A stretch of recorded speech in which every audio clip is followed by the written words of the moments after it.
बिस्मिल्लाहिर्रहमानिर्रहीम। अस्सलाम वालेकुम दोस्तों, आज हम आपको एक ऐसे गुमशुदा तैयारे के बारे में बताते हैं जिसके मुसाफिरों को दुनिया ने मुर्दा करार दे दिया था। लेकिन ये मुसाफिर थे और ज़िंदा रहने के लिए अपने मुर्दा दोस्तों और साथियों को गोश्त खाने पर मजबूर हुए। जी हाँ, ये सच्चा वाक़या 1972 में पेश आया था। जनूबी अमेरिका के एक मुल्क यूराग्वे के कॉलेज के लड़के रग्बी का मैच खेलने अपने रिश्तेदारों और अजीज़ों के साथ हमसाया मुल्क चिली जा रहे थे। 13 अक्टूबर 1972 की शाम को जहाज़ ने अर्जेंटाइन के एक मकामी एयरपोर्ट से परवाज़ शुरू की। जहाज़ की मंजिल चिली का दारुल हुकूमत सैन डिएगो था और इसमें 45 मुसाफिर सवार थे। जहाज़ को एक पहाड़ी सिलसिले के ऊपर से गुजरना था। ये पहाड़ी सिलसिला 23,000 फीट तक बुलंद है, लेकिन मौसम की खराबी और पायलट की गलती के बायस जहाज़ एक चट्टान से टकराने के बाद इंतहाई बर्फानी चोटी पर क्रैश कर गया। शदीद बर्फानी तूफान के बायस पायलट को चोटी नज़र न आई और यह हादसा पेश आया। खुशकिस्मती से पहाड़ों पर 15 फीट से ज़्यादा बर्फ़ होने के बायस जहाज़ के परखचे न उड़े और जहाज़ फिसलता हुआ चोटी से टकराने के बाद नीचे की जानिब आया। जहाज़ में बैठे ज़्यादातर मुसाफिर महफूज रहे।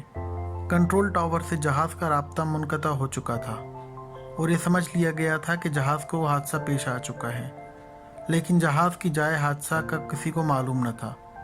जहाज़ की तलाश शुरू की गई और 8 से 10 दिन तक रेस्क्यू टीमें जहाज़ को तलाश करती रहीं, लेकिन शदीद बर्फानी तूफ़ान के बायस ये समझ लिया गया कि जहाज़ में बैठे तमाम मुसाफिर मर चुके हैं और बिलाखिर जहाज़ को गुमशुदा कहकर तमाम मुसाफिरों को मुर्दा करार दे दिया गया। जबकि दूसरी जानिब जहाज़ पर सवार मुसाफिरों के पास खाने के लिए कुछ भी न था। हादसे के बायस 45 में से 16 अफराद हलाक हो चुके थे।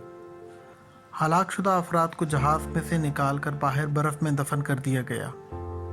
29 मुसाफिर जिंदा बचे थे, लेकिन 5 की हालत नाजुक थी। बच जाने वाले मुसाफिरों के सामने सबसे बड़ा मसला खुराक का दरपेश था। इसके अलावा जहाज़ के बाहर 15 से 20 फीट बर्फ़ थी। सबसे बढ़कर 15,000 फीट की बुलंदी पर शदीद बर्फानी तूफ़ान था। जहाज़ में सिर्फ 10 से 12 चॉकलेट्स मौजूद थीं और खाने वाले 29 लोग थे। ये 12 चॉकलेट्स 8 दिन तक खाई गईं।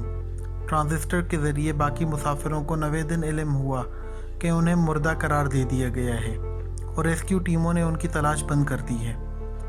भूख की वजह से इन मुसाफिरों का बुरा हाल था और जब ये इल्म हुआ कि अब इनकी इमदाद को कोई ना आएगा तो तमाम मुसाफिर शदीद परेशानी का शिकार हो गए। मज़ीद 3 दिन तक मुसाफिरों ने इंतज़ार किया, लेकिन अब भूख के बायस इनका बुरा हाल था। आखिरकार इन मुसाफिरों ने फ़ैसला किया जो लोग मर चुके हैं इनका गोश्त खाया जाए। इन मुसाफिरों ने एक दूसरे से ये भी वादा किया अगर इनमें से कोई मर जाएगा तो बाकी के लोग इसका गोश्त खा सकते हैं। ये मफलूकुल हाल मुसाफिर शदीद बेचारगी के आलम में 72 दिन यानी 2.5 महीने तक इस बर्फानी जहन्नम में रहे। शदीद बर्फानी तूफ़ान, भूख, कमज़ोरी और बीमारियों के बायस 29 लोगों में से सिर्फ 16 लोग बचे, जबकि 13 लोग हादसे के बाद हलाक हुए। इन 16 लोगों में से 2 बहादुर नौजवानों ने 20,000 फीट से ज़्यादा ऊंचा पहाड़ आम जूतों और कपड़ों में अबूर किया था और नज़दीक तरीन एक कस्बा जो कि 60 किलोमीटर दूर था उधर जाकर मदद हासिल की। और यूं इन लोगों को 24 दिसंबर 1972 को एक नई ज़िंदगी मिली। ये 16 लोग आज भी दुनिया भर में बहुत मशहूर हैं। दुनिया भर में इस वाक़े को इंसान की तारीख़ की सबसे बड़ी बका की कहानी कहा जाता है। दोस्तों, उम्मीद करता हूँ ये वीडियो आपको पसंद आई होगी।